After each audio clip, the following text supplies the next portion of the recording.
নেককার স্ত্রী, স্ত্রী যদি নেককার না হয় তাহলে আমার ভাইয়েরা, রাসূল বলেছেন যে ঘরে স্বামী স্ত্রীর মহব্বত আছে সেই ঘরটা জান্নাতের টুকরা। যে ঘরে স্বামী স্ত্রীর মহব্বত নাই সে ঘরটা জাহান্নামের টুকরা।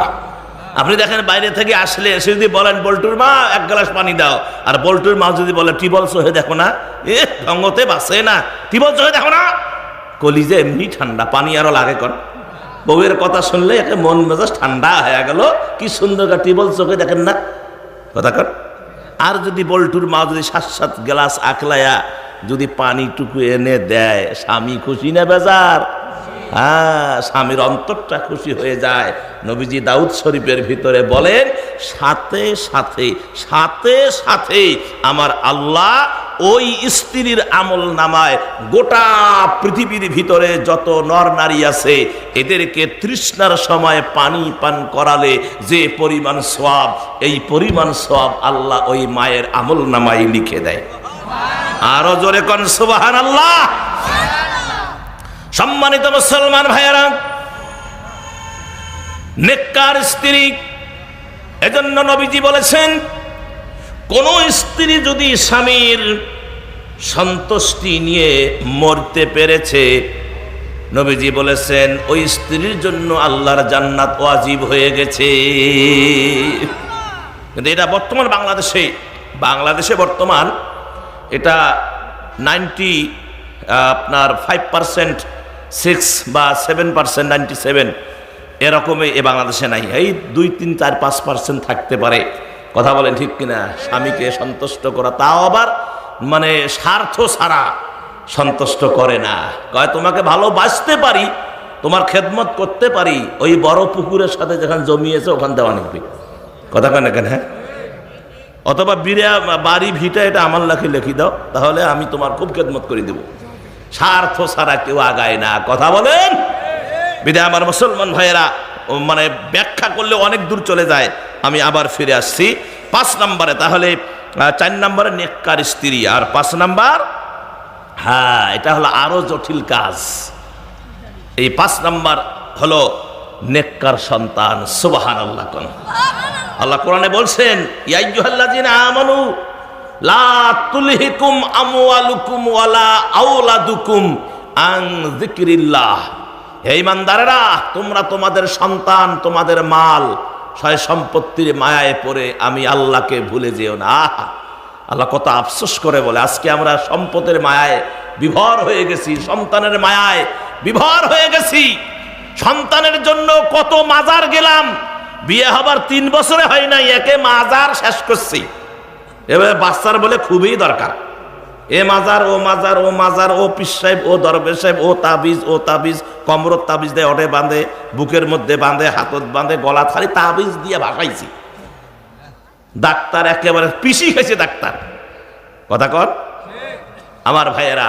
সেই বাচ্চা যখন হওয়ার পরে এখন বড় হলো, আর বাচ্চাকে আর ইমানের দিক দিয়েও অনেক এগিয়ে আছেন, আমলের দিক দিয়েও অনেক এগিয়ে আছেন, মুজাহিদের দিক দিয়েও অনেক এগিয়ে আছেন। আপনাদেরকে মোবারকবাদ জানাচ্ছি। এবং এই 5 বিবির জয়পুরহাট, আমার অনেক আসা যাওয়া।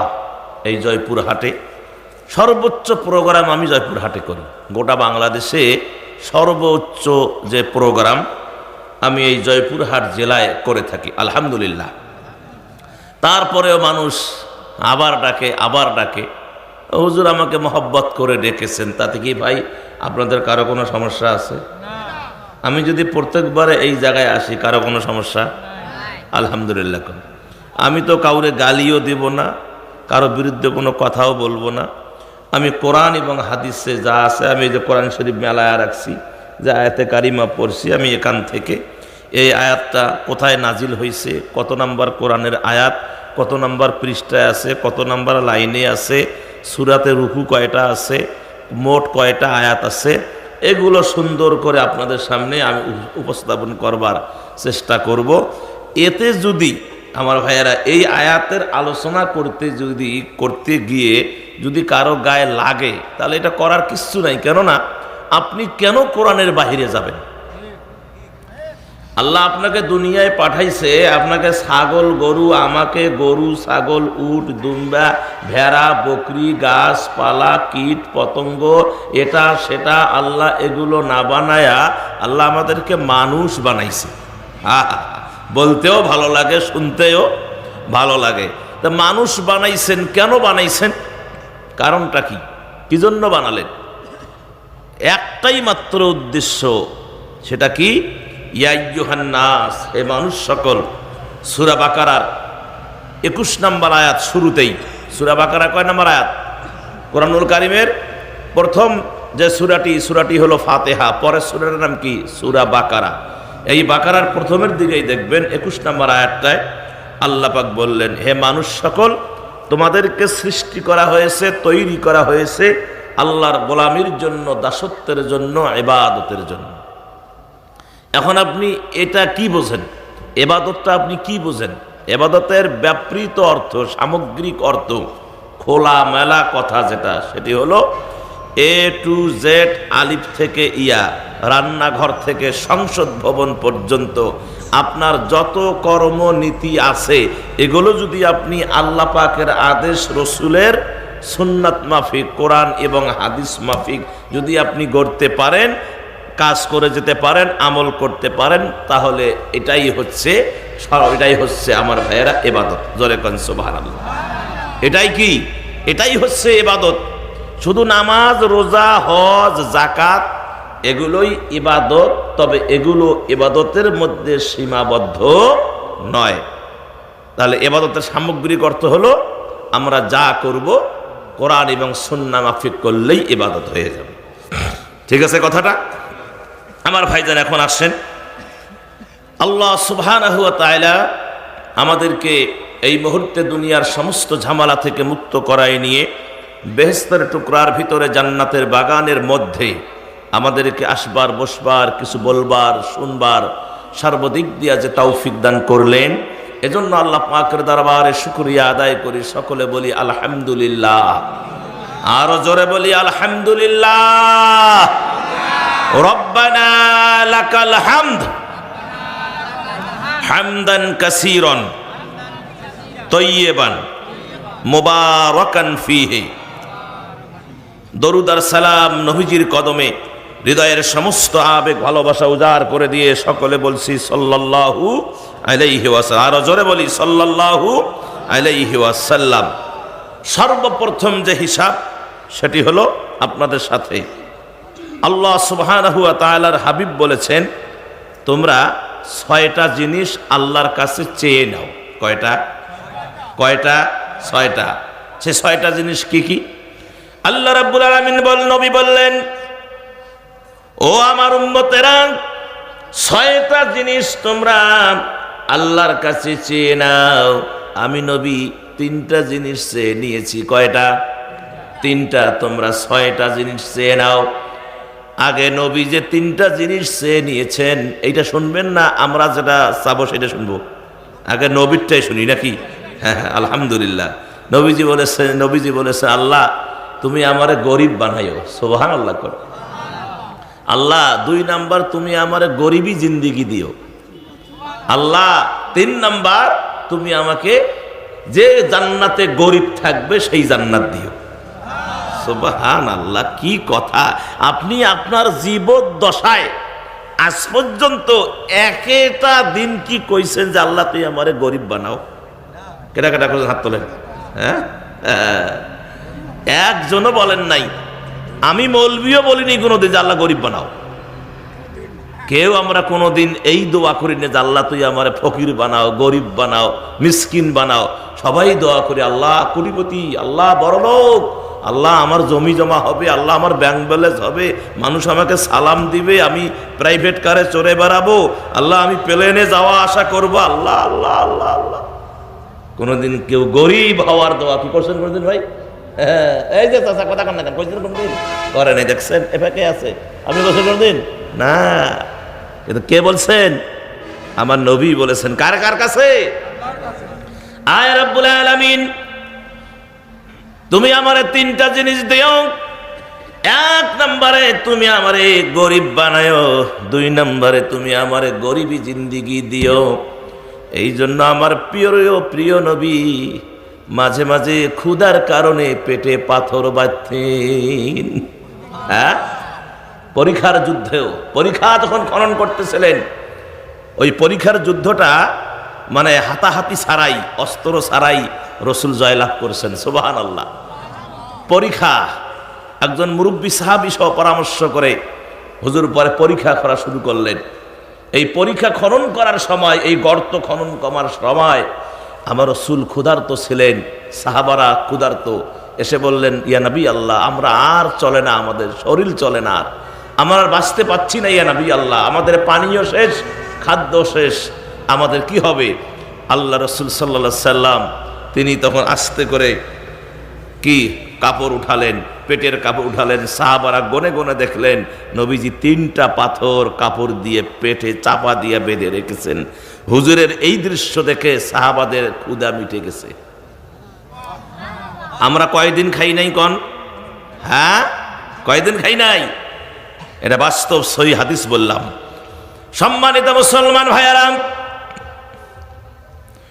নবীজি 3 নাম্বার বললেন, আল্লাহ রাব্বুল আলামিন, ও আমার রব, 3 নম্বরে আপনি আমাকে আমার ইতিম গরিব উম্মতি যে জান্নাতে থাকবে সেই জান্নাত তুমি আমারে দিও। এই জন্য হাদিসে এসেছে নবীজি গরিবদের সাথে থাকবেন, আর গরিবেরা বড় লোকদের চাইতে 500 বছর আগে আল্লাহর জান্নাতে চলে যাবে। গরিবরা কখন যাবে? বড় লোকদের হুজুর তো আগে জান্নাতে যাবে, আর হিসাব শুরু হবে 500 বছর। এরা বড় লোকেরা হিসাব দিতে থাকবে, আর এই গরিবেরা আগে গিয়ে হুজুর যে জান্নাতে আছে ওই জান্নাতে হুজুরের সঙ্গে আরাম আয়েশ করবে। সুবহানাল্লাহ। এটা হুজুরের গেল। আর আমরা আমাদের 6টা জিনিস নবীজি চেয়ে নিতে কইছে আল্লাহর কাছে। 1 নাম্বার হলো শারীরিক সুস্থতা। সুবহানাল্লাহ। শরীর যদি ভালো না থাকে কিছুই ভালো লাগে না। শরীর যদি ভালো থাকে সব ভালো থাকে। আপনার কিডনি নষ্ট হয়ে গেছে, আপনার লিভার কাজ করে না, পাকস্থলী দুর্বল হয়ে গেছে, চোখে কম দেখেন, আমার ভাইয়েরা শরীর ঘুরে। কথা কন, শরীর যদি ভালো থাকে মনটাও চাঙ্গা থাকে। শরীর যদি অসুস্থ হয় পুরা বডিটাই অসুস্থ, মনটাও অসুস্থ হয়ে যায়। বিধায় আল্লাহর কাছে দাবি যে আল্লাহ তুমি আমাদের শরীরকে সুস্থ করো, আমাদেরকে শারীরিক সুস্থতা দান করো, যেন দিনে রাতে তাহাজ্জুদে আল্লাহ তোমার গোলামি আমরা সমানভাবে চালিয়ে যেতে পারি। সুবহানাল্লাহ। করো। কে দোয়া করবেন না? এ মায়েরা তো আছে নাকি? মায়েরা এ দোয়া করতে হবে, আল্লাহকে চাইতে হবে। রসুল চেয়ে নাও, শারীরিক সুস্থতা চেয়ে নাও। 2 নম্বরে হালাল রিজিক। কেননা নবীজি বলেছেন ইবাদত কবুলের মূল শর্ত হলো হালাল রুজি। ইবাদত কবুলের মূল শর্ত কি? হালাল রুজি। আপনি যতই পিসাব হন না কেন, বুজুর্গ হন না কেন, আপনি যতই দরবেশ হন না কেন, ইমাম মুয়াজ্জিন খতিব হন না কেন, আলেম হন না কেন, বক্তা মুহাদ্দিস মুফাসসির আদিব ফকি হন না কেন, চেয়ারম্যান মিম্বার মুসারু গাজারু হন না কেন, আমার ভাইয়েরা ইবাদত যাহাই করবেন হালাল রিজিক খেয়ে ইবাদত করবেন। হালাল যদি না হয় ইবাদত হবে না। ইবাদত হালাল রিজিক যদি হালাল হয় তাহলে ইবাদত হবে, আর হালাল না হলে ইবাদত হবে না। একটা প্লেটের মধ্যে চতুর্দিক দিয়ে কোরমা কর্তা কালিয়া সাজা রাখছেন, মাঝের মধ্যে যদি একটু পায়খানা দেওয়া যায়, কারা কারা খাবেন? হাত তোলেন। খাওয়া যাবে? তা আপনি সব কিছু করলেন, আপনার এই টুপিটা হলো হারাম টাকার। কথা কর। আপনার গায়ের গেঞ্জিটা হারাম টাকার, সুদের টাকার, ঘুষের টাকার, ইতিমের মাল ভক্ষণ করার টাকার, বিধবাকে ঠকানোর টাকার। আপনি আজকে যা খাইছেন দুপুরবেলা, হারাম টাকার ইলিশ মাছ কিনেছেন, হারাম টাকার গরুর গোস্ত কিনেছেন, হারাম টাকার খাসির গোস্ত কিনেছেন, হারাম টাকার পাঙ্গাস মাছ কিনেছেন, চাউল হারাম টাকার কিনেছেন। আমার ভাইয়েরা লাভ নাই। এটা কি আমার কথা? নবীজি বলেছেন ইবাদত কবুলের মূল শর্ত হলো হালাল রুজি। খালি ঠিকঠাক সিজদা দিবেন আর জান্নাতে যাবেন। এটা কেটা কইছে আপনার? কেটা কইছে আপনাকে? হ্যাঁ, ঠুকঠাক সেজদা দিয়ে জান্নাতে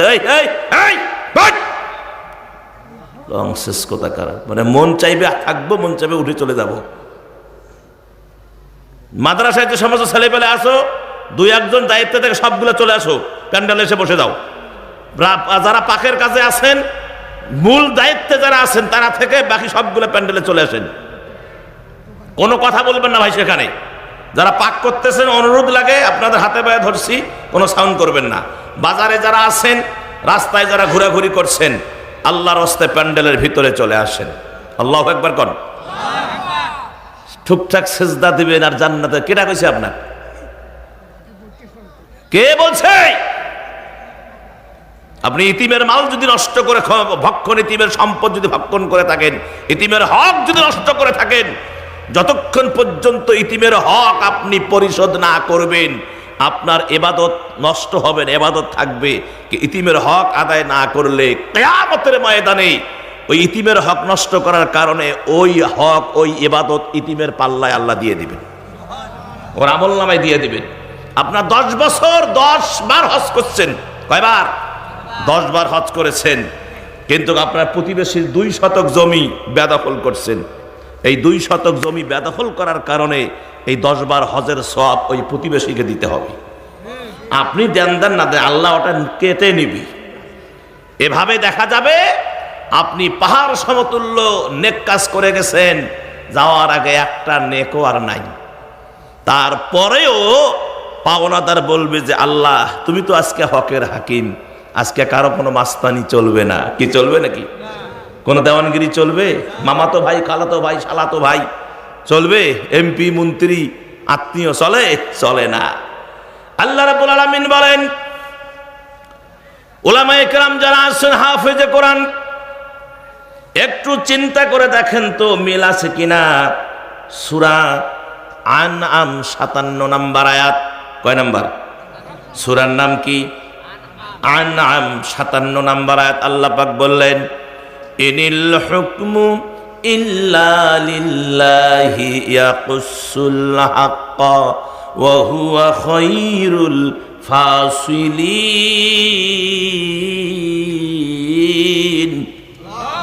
প্রভুত্ব, সার্বভৌমত্ব কেবলমাত্র, শুধুমাত্র, একমাত্র কার জন্য? আল্লাহর জন্য। ইয়াকুসুল হাক্কা, তিনি সত্য বর্ণনা করেন। ওয়া হুয়া খায়রুল ফাসিলিন, তিনি হলেন উত্তম ফয়সালাকারী। সুবহানাল্লাহ। ফয়সালা কে দেন? ফয়সালা আল্লাহ দেন। দুনিয়ার এই ফয়সালা, এটা ফয়সালা নয়। দুনিয়ায় টাকা হলে মামলা চেঞ্জ করা যায়। আমরা দেখেছি এই 16 বছরে এই টাকার কারণে, ক্ষমতার কারণে, অবৈধ ক্ষমতার কারণে, অবৈধ সম্পদ, অবৈধ পাওয়ারের কারণে আমাদের দেশের সোনার টুকরা, দেশের রত্নগুলোকে বিনা কারণে ফাঁসির কাস্টে ঝুলিয়ে তাদেরকে শহীদ করে দেওয়া হয়েছে। কথা বলেন, আমাদের মনে আছে? এ জাতি কোনোদিনও ভুলবে না।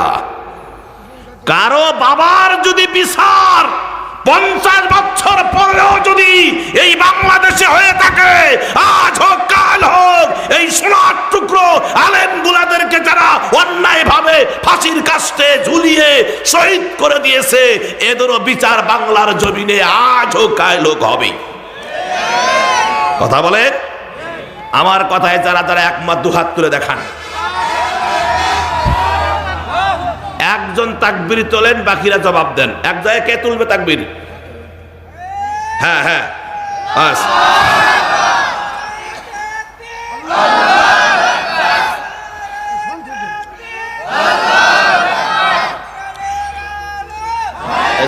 খেলা দাও, খেলা দিয়ে নতুন বিট হলো।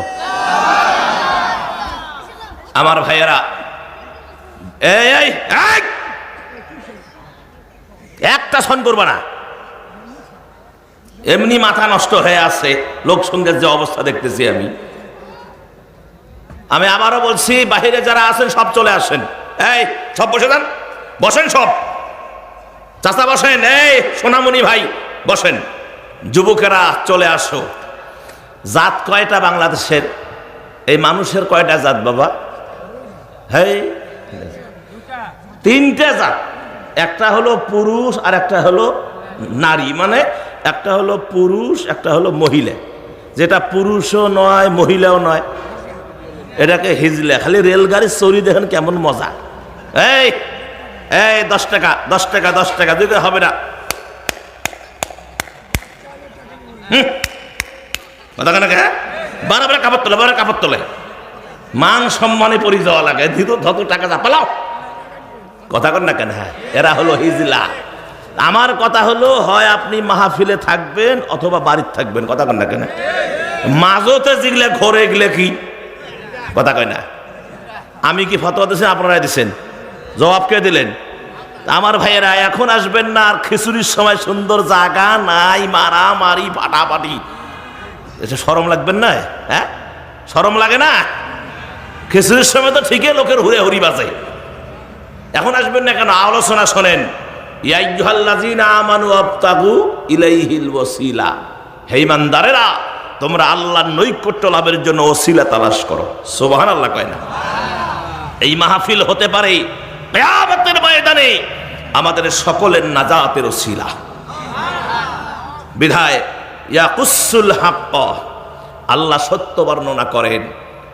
আল্লাহ বলেছেন যে আমি কিয়ামতের ময়দানে চুল পরিমাণও কম বেশি করব না। ফামান ইয়ামাল মিসকালা যাররাতিন খায়রান ইয়ারা ওয়া মান ইয়ামাল মিসকালা যাররাতিন শাররান ইয়ারা। সূরা জিলজালার শেষের 2 আয়াত রব্বুল আলামিন বলেন, বান্দারে, তাফসীর কারে কয় শোনেন। সারা জীবন তো কিসসা শুনছেন, এখন কোরআন কি বলতে চায়, কোরআন মানুষকে কি আহ্বান করে সেটা জানেন। আল্লাহ রাব্বুল আলামিন বলেন, বান্দারে, আমি সত্য বর্ণনা করি, ওহুয়া খায়রুল ফাসিলিন, আমি আল্লাহ উত্তম ফয়সালাকারী। এখানে চুল পরিমাণ কম বেশি কারো করা হবে না, সবার বিচার হবে।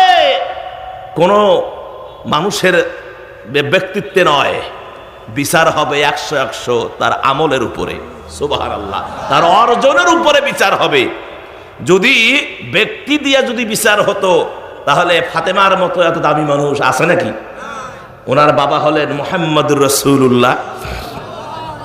নবীজি ফাতেমাকে ডাক দিয়ে বলেছেন, মা আমার কাছে আসো। কানে কানে বলে, মা আমি তোর বাপ না, আমি নবীও তোমার কোনো উপকারে আসবো না কিয়ামতের ময়দানে যদি তুমি আমল না করে কবরে যাও।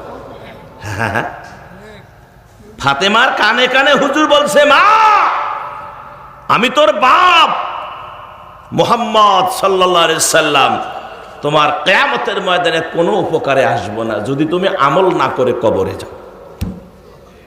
তাহলে আপনি কি হইছেন? হ্যাঁ, এই মা কি হইছো? হিসাব মিলাও। তোমার মতো কত যুবতী, কত মহিলা কবরস্থানে শুয়ে আছে, অস্তিত্ব নাই, মাটিতে মিশে গেছে। তোমার চাইতে তোমার দাদি আরো কত রূপসী ছিল। তোমার দাদা দেখে ড্রেমেন তো তোর গোষ্ঠী ছিল না। তোমার দাদা বরংস সোনা দিয়া, তার দেনমোহর দিয়ে, তারপরে পালকিত সাজায়া গরুর গাড়িত করে নিয়ে তোমার দাদিকে বাড়িতে নিয়ে এসেছিল। তোমার আরো কি চেহারা! বাচ্চা হলে কয় ও দাদির মতন হয়েছে, ওর মার মতন হয়েছে, কয় না এর হাত পা গুলো এর বাপের মতন, কথা কয় না? হ্যাঁ, তাহলে দাদির মতন, দাদি নয় কিন্তু। তাহলে বোঝা গেল যে এর চাইতে দাদি আসলো সেই শিয়ানা জিনিস, সেই সুন্দরী ছিল। আল্লাহু আকবার। আরে আমাদের আদি মাতা তো হলো বিশ্ব সুন্দরী, জোরে বলেন না সুবহানাল্লাহ। হ্যাঁ, আল্লাহু আকবার। সেই তোমার দাদি, এই যুবতী, তোমার দাদি আজকে কোথায়? হাড় হাড্ডি সব মিশে গেছে মাটিতে। আর যে দাদি এখনো বেঁচে আছে, যে দাদির তার মানে ডাপতে বাড়িতে থাকা খুব মুশকিল হয়ে গেছিল, সেই দাদির এখন আর শরীর চলে না। গাল টাল চামড়া চুমড়া অনুআমিরুহু ওয়ানুনাক্কিসুহু ফিল খালকি আফালা ইয়াকিলুন, সব লোকসান হয়ে গেছে। এখন গায়ে নাতনি রে করি গেলি রে, শরীর আর চলে না, দাঁত পড়ে গেছে। হ্যাঁ, বিদায় আমার ভাইয়ারা, যে কথাটি বলতেছিলাম সেটি হলো, প্রিয় নবী মুহাম্মদ রাসূলুল্লাহ সাল্লাল্লাহু আলাইহি ওয়াসাল্লাম বলেছেন, হালাল রিজিক মনে আছে না নাই? তাহলে 1 নাম্বার ছয়টি জিনিস আল্লাহর কাছে চেয়ে নিতে বলেছেন। 1 নাম্বার হলো শারীরিক সুস্থতা, 2 নাম্বার কি হালাল রিজিক, 3 নাম্বার নিরাপদ বাসস্থান, নিরাপদ বাসস্থান। 4 নাম্বারে নেককার স্ত্রী। স্ত্রী যদি নেককার না হয় তাহলে আমার ভাইয়েরা, রাসূল বলেছেন যে ঘরে স্বামী স্ত্রীর মহব্বত আছে সেই ঘরটা জান্নাতের টুকরা।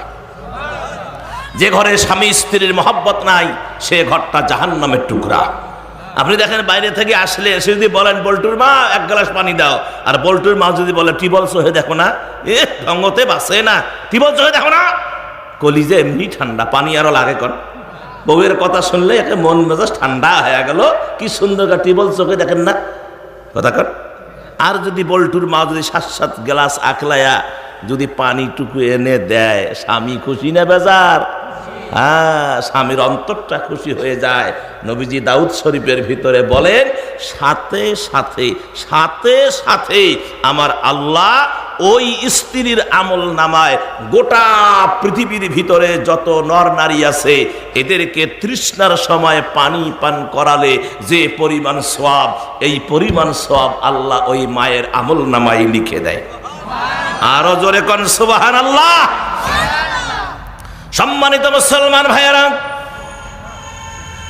নেককার স্ত্রী, এজন্য নবীজি বলেছেন কোন স্ত্রী যদি স্বামীর সন্তুষ্টি নিয়ে মরতে পেরেছে, নবীজি বলেছেন ওই স্ত্রীর জন্য আল্লাহর জান্নাত ওয়াজিব হয়ে গেছে।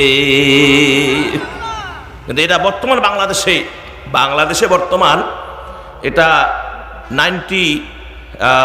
5% 6 বা 7%, 97 এরকমই এ বাংলাদেশে নাই। এই 2, 3, 4, 5% থাকতে পারে, কথা বলেন ঠিক কিনা। স্বামীকে সন্তুষ্ট করা, তাও আবার মানে স্বার্থ ছাড়া সন্তুষ্ট করে না, কয় তোমাকে ভালোবাসতে পারি, তোমার খেদমত করতে পারি, ওই বড় পুকুরের সাথে যেখানে জমিয়েছে ওখান দেওয়া নিবি, কথা কেন কেন, হ্যাঁ, অথবা বাড়ি ভিটা এটা আমার লেখি দাও, তাহলে আমি তোমার খুব খেদমত করে দেব। স্বার্থ ছাড়া কেউ আগায় না, কথা বলেন। বিধায় আমার মুসলমান ভাইয়েরা, মানে ব্যাখ্যা করলে অনেক দূর চলে যায়, আমি আবার ফিরে আসছি 5 নম্বরে। তাহলে 4 নম্বরে নেককার স্ত্রী, আর 5 নম্বর, হ্যাঁ এটা হলো আরো জটিল কাজ। এই 5 নম্বর হলো নেককার সন্তান। সুবহানাল্লাহ কোন। আল্লাহ কোরআনে বলছেন, ইয়া আইয়ুহাল্লাযিনা আমানু লা তুলহিকুম আমওয়ালুকুম ওয়ালা আওলাদুকুম আন যিকরিল্লাহ। হে ঈমানদারেরা, তোমরা তোমাদের সন্তান, তোমাদের মাল, সয় সম্পত্তির মায়ায় পড়ে আমি আল্লাহকে ভুলে যেও না। আল্লাহ কত আফসোস করে বলে, আজকে আমরা সম্পদের মায়ায় বিভোর হয়ে গেছি, সন্তানের মায়ায় বিভোর হয়ে গেছি। সন্তানের জন্য কত মাজার গেলাম, বিয়ে হবার 3 বছরে হয় নাই, একে মাজার শেষ করছি। এবারে বাচ্চার বলে খুবই দরকার, এ মাজার ও মাজার ও মাজার, ও পীর সাহেব ও দরবেশ সাহেব, ও তাবিজ, কমরত তাবিজ দেয়, ওঠে বাঁধে, বুকের মধ্যে বাঁধে, হাতত বাঁধে, গলা খালি তাবিজ দিয়ে ভাসাইছি। ডাক্তার একেবারে পিসি খেয়েছে ডাক্তার, কথা কর আমার ভাইয়েরা। সেই বাচ্চা যখন হওয়ার পরে এখন বড় হলো, আর বাচ্চাকে আর